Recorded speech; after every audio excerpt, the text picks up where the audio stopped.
There's some real money in the room. So you mentioned the industry.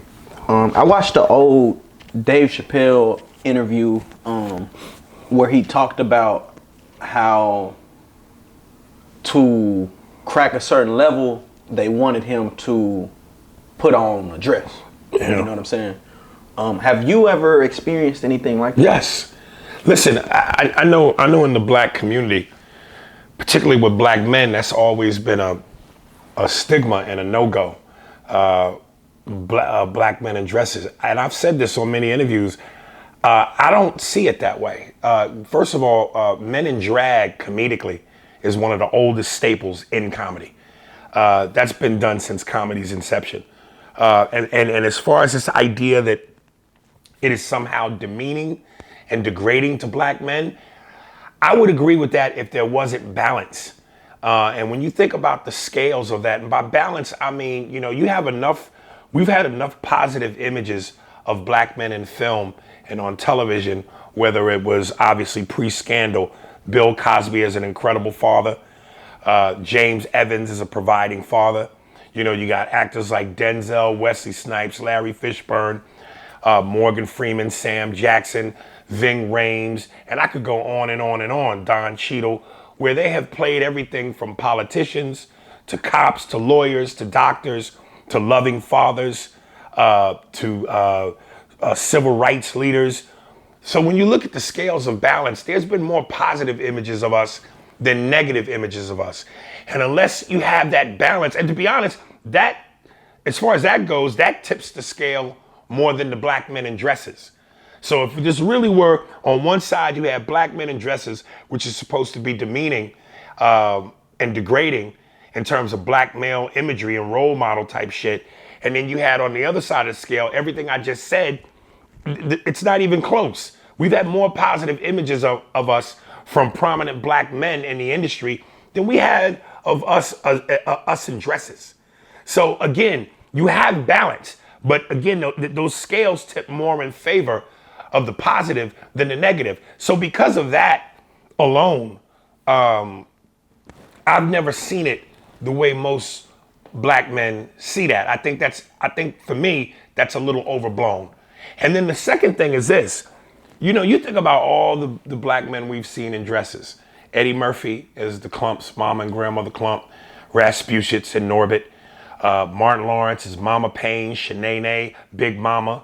The Wayans brothers in White Chicks, Richard Pryor in The Toy, Kevin Hart, Jamie Foxx is Wanda, Tyler Perry, who's built an entire empire off that character. His own studio employs a lot of black people. You know what I'm saying? Allows a lot of black people to eat off that.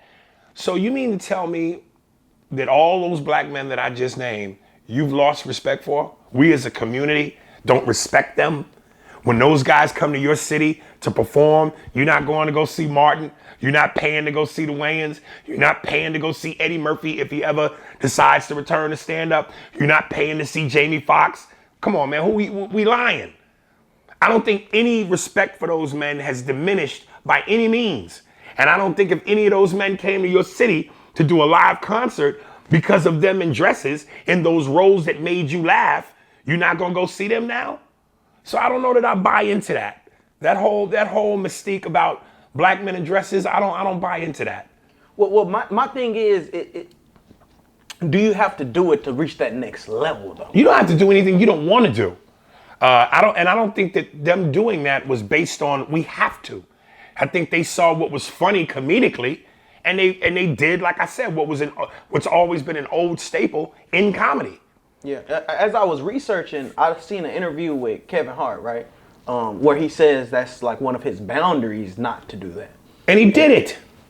Right.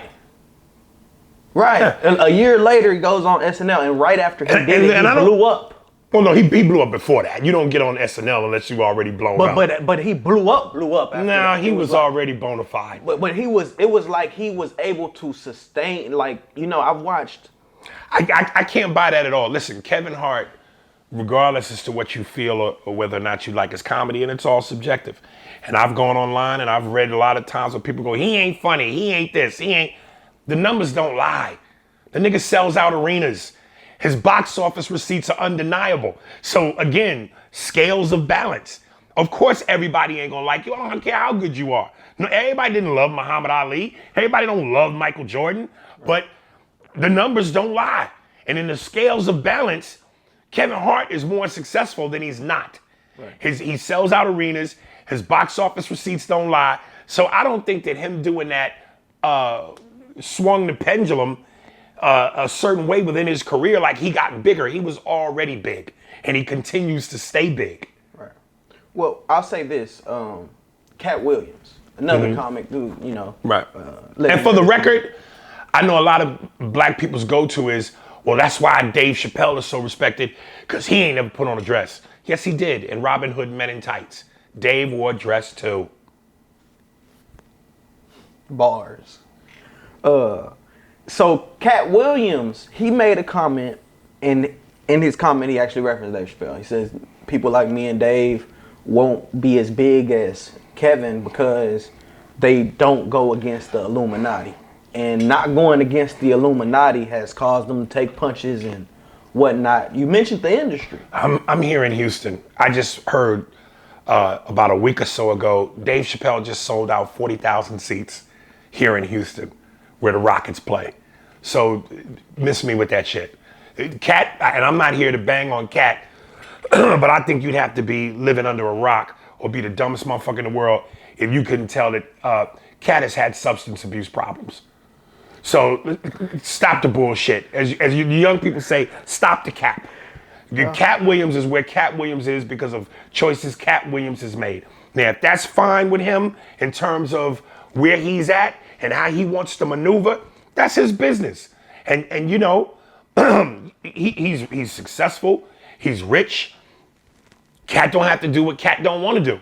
So he don't have to, you know, but his decisions are his decisions. And if he's happy with that, he's the one living in his own skin, you got to respect that. But I don't confuse Cat with Dave by any means. I don't associate them two by any means. And yes, Dave moves to the beat of his own drum as well. And that's a pretty powerful position that you can put yourself in, if you can put yourself in it. To be able to go, you know what? I don't have to do this, or I don't want to do this. I move how I want to move. Of course, I'm not motivated by money. I'm inspired by it, but I'm not motivated by it. Like, that's not the, you know, I'm driven. I'm not driven by it to, like, that's something that I have to have. So I'm gonna be desperate and do whatever comes along for the sake of money. But yeah, man, Dave's a beast. You know, the reason why he walked away from the 50 million, a lot of people wouldn't have done that.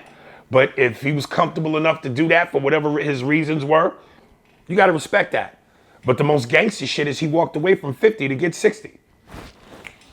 So that to me is the most gangster shit. Yeah. That's hard. He walked away from 50 and came back, got 60. I mean, that to me is nigga hat tip. Yeah, for sure. Overstood. I like it. Hey, real tone, it's some real money in the room.